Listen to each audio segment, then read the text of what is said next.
Halo, selamat datang. Hari ini kita bakal bahas sesuatu yang lagi rame banget, sekaligus lumayan kontroversial.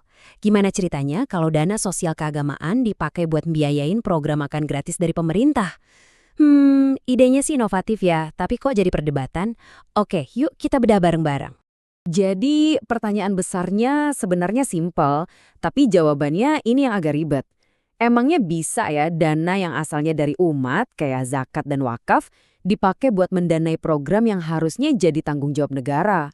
Nah ini dia nih inti dari diskusi publik yang lagi panas-panasnya.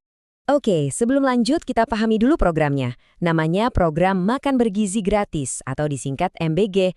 Tujuannya mulia banget nih, yaitu menyediakan makanan sehat buat anak-anak sekolah dan masyarakat kita yang kurang mampu. Ya, tujuannya jelas banget buat ningkatin kualitas kesehatan dan juga menekan angka stunting yang sampai sekarang masih jadi PR besar buat Indonesia.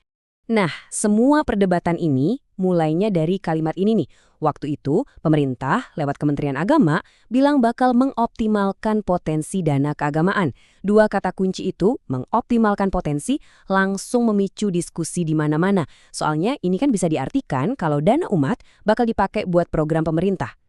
Sekarang kita coba lihat dari sisi yang mendukung gagasan ini ya. Buat mereka, ini tuh sebuah bentuk sinergi yang cerdas banget buat mengatasi masalah sosial yang penting dan mendesak. Jadi gini, poin pentingnya tuh di sini. Pemerintah ngelihat ini sebagai cara supaya program makan bergizi gratis bisa menjangkau lebih banyak orang, dan yang paling penting, bisa jalan terus dalam jangka panjang. Jadi nggak sepenuhnya bergantung sama anggaran pendapatan dan belanja negara atau APBN. Intinya, ini soal skala yang lebih besar dan keberlanjutan programnya.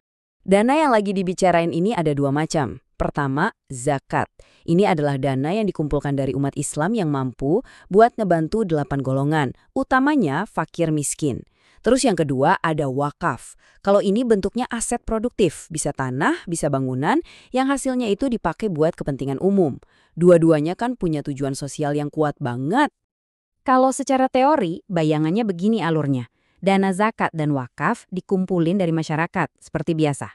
Terus, sebagian dana itu dialokasikan buat operasional program. Contohnya, mungkin bangun dapur umum di atas tanah wakaf atau beli bahan makanan dari dana zakat.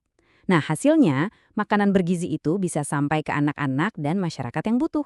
Nah, mereka yang setuju ngelihat ini sebagai kolaborasi yang ideal, katanya ini bentuk sinergi yang positif, efektif banget buat ngatasin masalah gizi, dan yang penting ini sejalan sama tujuan syariat Islam itu sendiri, yaitu ngebantu mereka yang membutuhkan.